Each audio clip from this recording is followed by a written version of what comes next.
உங்களை பொறுத்த வரைக்கும் இறைவன் என்பது யார், என்ன? என்னை பொறுத்த வரைக்கும் மட்டுமல்ல, இந்த மார்க்கத்தை பொறுத்த வரைக்கும் மட்டுமல்ல, இந்த உலகம் தோன்றியதில் மனித சமூகம் தோன்றியதிலிருந்து எந்த மனிதன் முதலில் தன்னை அறிந்தானோ அந்த மனிதனிலிருந்து இறைவன் என்பது என்ன என்று கேட்டால், பொதுவாக நாம் எல்லாருமே என்ன சொல்லி வருகிறோம்? இறைவன் எங்கெங்க இருக்கிறதாக சொல்றோம்? தூணிலும் இருப்பான், துரும்பிலும் இருப்பான். அப்போ அனைத்திலும் இறைவன் இருப்பதாக இருந்தால் அந்த எங்கும் நிறைந்த இறைவனுக்கு ஒரு பெயரோ ஒரு உருவமோ சொல்ல முடியுமா? அனைத்திலும் இருக்கக்கூடிய பொருளுக்கு ஒரு பெயர் ஒரு உருவம் என்று குறிப்பிட்டு சொல்ல இயலுமா?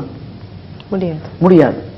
அப்ப ஒரு பெயர் ஒரு ரூபம் என்று இல்லாமல், நாம ரூபங்கள் இல்லாமல் எல்லா இடத்திலும் இந்த இறைவன் இருப்பதா இருந்தால் நம்முள்ளிலும் இருக்க வேண்டும் அல்லவா? அப்பொழுது நம்முள்ளில் இறைவனை வைத்துக் கொண்டு இங்கே இறைவன் அல்ல, அந்த கோவிலாகும் இறைவன் என்று கூறினால் யார் முதல் நாத்திகவாதி? இறை மறுப்பாளன் யார்? கோவிலுக்கு சென்று கும்பிட்டுக் கொண்டிருப்பவர்கள். இதை உபனிஷத் கூறுகிறது, பகவத்கீதையும் சொல்கிறது. பகவத்கீதையில என்ன சொல்லப்பட்டிருக்குன்னா, இறைவன் யார், எங்கே இருக்கிறான்னு கேட்டா, ஈஸ்வர சர்வபூதானாம் ஹிருதேஷ அர்ஜுனா திருஷ்டதி. ஈஸ்வரன் எல்லா ஜீவஜாலங்களுடைய ஹிருதயத்தில் இருந்து கொண்டிருக்கிறான், வாசம் செய்து கொண்டிருக்கிறான் என்று கூறப்பட்டுள்ளது. அதனால தான் திருமூலர் சொல்றாரு, உள்ளம் பெருங்கோயில் ஊனுடம்பு ஆலயம். இந்த உடல் தான் ஆலயம், இதற்குள் இறைவன் இருக்கிறான். தன்னை அறிய தனக்கு ஒரு கேடில்லை, தன்னை அறியாமல் தானே கெடுகின்றான். தன்னை அறியும் அறிவை அறிந்த பின் தன்னையே அர்ச்சிக்கத்தான் இருந்தானே. அப்ப தன்னைத்தான் அறிதல் என்று சொல்லக்கூடிய அந்த நிலையைத்தான் அவர்கள் கூறினார்கள். அப்ப இறைவன் எங்க இருக்கிறான்னு கேட்டா தனக்குள்ளதான் அந்த இறைவன் இருக்கிறான். இஸ்லாம்ல என்ன சொல்லப்பட்டிருக்கு? நான் உங்கள் பிடரி நரம்பை விடவும் மிகவும் சமீபத்தில் இருக்கிறேன். அப்படின்னா என்ன அர்த்தம்? எங்க இருக்கிறதாக குறிப்பிட்டிருக்கு? உங்களுக்குள்ளதான். அவருடைய அர்ஷ், அர்ஷ் என்றால் சிம்மாசனம் பேரு.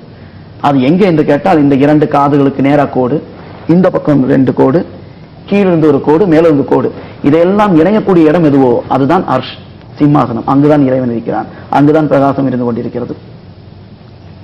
இதையே தான் பைபிள்லையும் சொல்லப்பட்டிருக்கு. நீங்கள் தேவாலயம் என்பதையும் தேவனுடைய ஆவி உங்களில் வாசமாக இருக்கிறார் என்பதையும் அறியாதிருக்கிறீர்களா? நீங்களே உயிருள்ள தேவனுடைய ஆலயமாக இருக்கிறீர்கள் அப்படின்னு சொல்லப்பட்டிருக்கு. ஆக இந்த உடம்புக்குள்ள அந்த தேவனானவன் இருக்கிறான். அந்த தேவனானவன் என்னவாக இருக்கிறான்? இங்கே ஜீவனாக இருக்கிறான். சீவன் என்ன சிவன் என்ன வேறில்லை. திருமூலர் சொல்றாரு, சிவம்னா ஏதோ ஜடாதாரியாக இருந்து கொண்டு கங்கையை தலையில வச்சுக்கிட்டு ஒரு பாகத்தை பார்வதிக்கு கொடுத்துட்டு இருக்கக்கூடியவர் நினைச்சிட்டு இருக்கிறாங்க. திருமூலர் அதை சொல்லல. சீவன் என்ன சிவன் என்ன வேறில்லை, சீவனார் சிவனாரை அறிந்தார் இல்லை, சீவனார் சிவனாரை அறிந்த பின் சீவனார் சிவனாராய் ஆயிட்டிருப்பாரு. எப்ப ஜீவன் தன்னைத்தான் அறிந்து கொள்கிறதோ அப்பொழுது அது சிவமாக மாறிவிடுகிறது. இதுதான் கொஞ்ச நேரத்துக்கு முன்னாடி பேசும்போது சொன்னோம். உள்ளே வசிக்கும் காற்றுக்கு வாசி என்று பெயர். அந்த வாசியாக ஜீவனாக இருக்கும் பொழுது அது வாசியாக இருக்கும். அது தானாக மாறிவிட்டது என்றால், தன்மயமாக வெளியில் செல்லாமல் தன்னுள்ளிலேயே நிலைநிறுத்தப்படுகிறது என்றால் அந்த வாசி திரும்பியது. வாசியை திருப்பினா என்ன ஆகுது? சிவா. சிவா. அது இறைவனாக மாறுகிறது.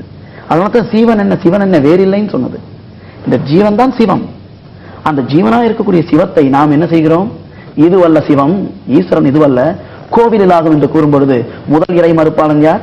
இல்ல அப்படின்னா உங்களுடைய இந்த சமாஜத்தை பின்பற்றுகிறவர்கள் எல்லாம் கோயிலுக்கு எல்லாம் போறது கிடையாது, அவங்களுக்கு மதம்னு ஒண்ணும் கிடையாதா? இப்போ மீண்டும் அதே விஷயத்த சொல்ல பிரியப்படுறேன். உள்ளம் பெரும் கோயில் ஊனுடம்பு ஆலயம் ஆனதுக்கு அப்புறம் தனிப்பட்ட முறையில் வெளியில கோயிலுக்கு போகலாமா வேண்டாமா நம்முடைய பகுத்தறிவை கொண்டு சிந்தித்தால் போதுமானது. இத உபனிஷத் என்ன சொல்லியிருக்கு அப்படின்னு கேட்டா, ஹிருதிஷ்டம் ஈஸ்வரம் தியத்வா பிரதிஷ்ட பிரதிமாம் பஜேத். அதனுடைய அர்த்தம், ஹிருதயவாசியாய் இருக்கக்கூடிய ஈஸ்வரனை புறக்கணித்து விட்டு கோவில்களில் பிரதிஷ்டை செய்துள்ள பிம்பங்களை சென்று ஆராதித்துக் கொண்டிருக்கிறார்கள் என்று எழுதப்பட்டுள்ளது. இதுவும் நம்முடைய வேதம் உபனிஷத் சொல்லுது. நீங்க இப்போ சொல்ற உதாரணங்கள் எல்லாமே எடுத்து பார்த்தா மதங்கள்ல இருந்து இறைவன் சம்பந்தப்பட்ட உதாரணங்கள் நிச்சயமாக.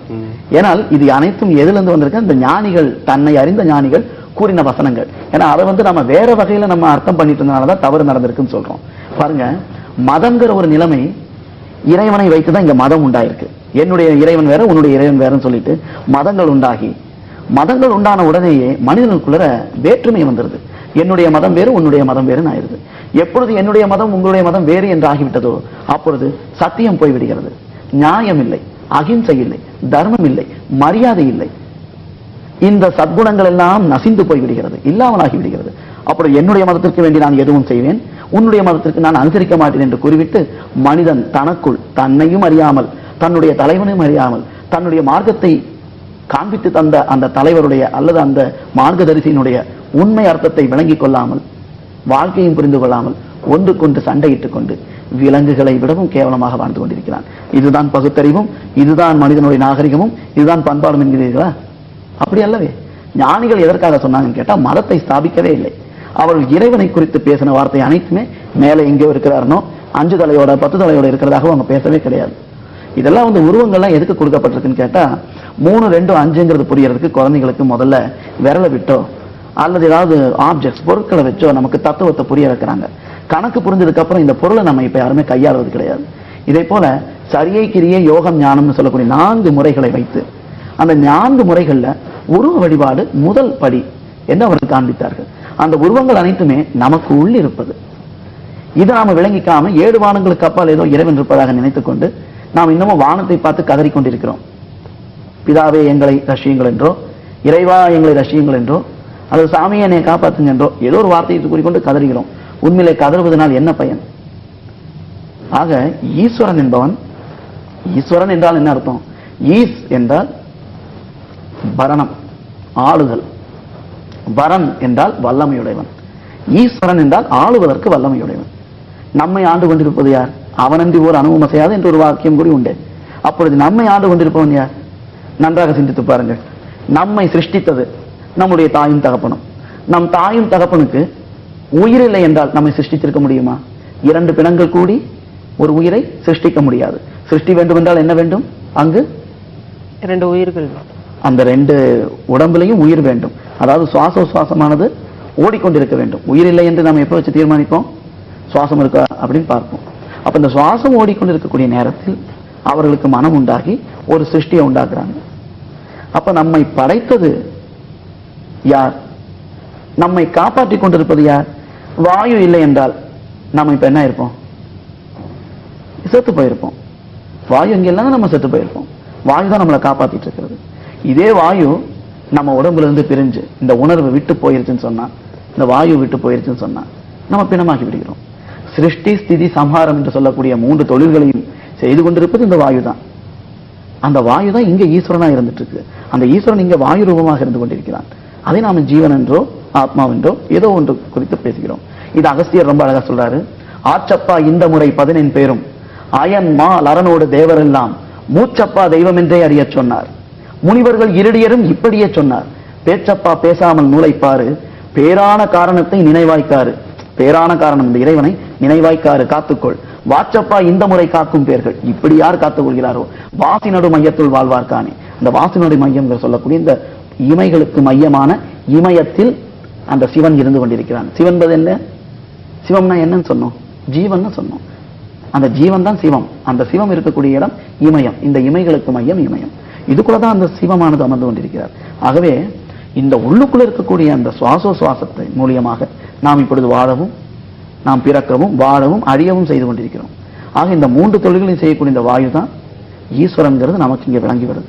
அதனால இந்த மார்க்கத்தை சேர்ந்தவர்கள் மட்டுமல்ல, சித்த மார்க்கத்தை பின்பற்றக்கூடிய யாராக இருந்தாலும் சரி, கோயில் குளங்களுக்கெல்லாம் செல்லவோ மற்றுள்ள அந்த பிம்பங்களை சென்று ஆராதித்துக் கொண்டிருப்பதோ கிடையாது. ஏன் வள்ளல் பெருமான் எடுத்துக்கலாம். வள்ளல் பெருமானும் கடைசி காலத்துல எல்லாம் பாத்தீங்கன்னா, இறுதி காலத்தில் 6ஆம் திருமுறை எழுதின காலத்தில் முதல் 5 திருமுறைகளிலும் நான் இந்த மாதிரி முருகரை பற்றியும் மற்றவர்களை பற்றியும் பாடியுள்ளோம்.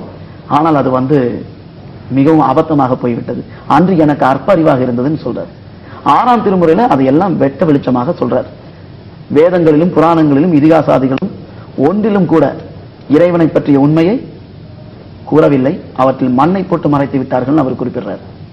ஆக இவர்கள் எல்லாருமே ஒரு ஏரியாவுக்கு வந்ததுக்கு அப்புறம், ஒரு சர்டன் ஏரியாவுக்கு, அதாவது சரியை கிரியை தாண்டி யோகம் ஞானத்துக்கு வந்துட்டாங்கனாலே வெளியில் இருக்கக்கூடிய விஷயங்கள் எல்லாம் வெளி விஷயங்கள் கட்டாயி உள் விஷயத்துக்கு வந்துடுறாங்க. இது என்ன காரணம்? ஏன்னா இறைவனை பார்க்கணும்னா இங்க வெகு தூரத்துல போறதும் தனக்குள்ள போறதும் எது பக்கம்? உதாரணத்திற்கு சன் டிவியில ஒரு நிகழ்ச்சி ஒளிபரப்பாகுது. இந்த நிகழ்ச்சி ஒளிபரப்பாகக்கூடிய 7 மணிக்கு ஒளிபரப்பக்கூடிய அந்த நிகழ்ச்சி கோவையில் இருக்கக்கூடிய என்னுடைய வீட்டில் இருக்கக்கூடிய தொலைக்காட்சியில திருப்பின 7 மணிக்கு திருப்பினா கிடைக்குமா கிடைக்காதா? கண்டிப்பா கிடைக்கும். நீங்க பேசுவது அங்கு கேட்கவும் செய்யலாம். இதுக்கு எத்தனை கிலோமீட்டர் தூரம் இருக்கு? 500 கிலோமீட்டர் சுமாராக இருக்குது. அது 7 மணிக்கு பேசினா இங்க 7 மணிக்கு கேட்குது. நாம் இருவரும் இப்ப அமர்ந்து கொண்டிருக்கிறோம். நாம் மூவரும் இது நான் பேசும்போது இதே நேரத்துல உங்களுக்கு கேட்கும் செய்யுது. இது எவ்வளவு தூரம் இருக்குது? இப்போ 2 அடி அல்லது 4 அடிக்குள்ளதான் இருக்குது. நாமே பேசும்போது நம்மளுடைய காதுகளுக்கு அதுவும் உடனே கேட்குது. இது எவ்வளவு தூரத்துல இருக்குது? ஒரு 4 இன்ச்சுக்குள்ளதான் இருக்கு. இதே சமயத்துல நாம் உறங்கும் பொழுது சொப்னம் பார்ப்பதுண்டல்லவா, கனவு பார்க்கிறோம் இல்லையா? இந்த கனவு பார்க்கும்போது அதுல நாமும் பேசுகிறோம், நமக்கு எதிரில் இருக்கக்கூடிய ஆளும் பேசுறார். அது நமக்கு கேட்குதா இல்லையா? உங்களுக்கு கேட்குமா இல்லையா சார்? கனவுல கேட்குமா இல்லையா? கேட்கும். அது எவ்வளவு தூரத்துல இருக்கு? தூரமே தெரியாது, தூரமே இல்லை. அப்ப அது எங்க? நமக்குள்ளே. அப்ப இந்த அனுபவங்கள் எல்லாமே நமக்குள்ளேயும் உண்டு. ஆனா நாம இந்த நமக்குள்ள பார்க்காம வெகு தொலைவில் தேடி தேடி தேடி செல்லும் பொழுது நம்முடைய ஜீவனானது, காலமானது விரயமாகி விடுகிறது.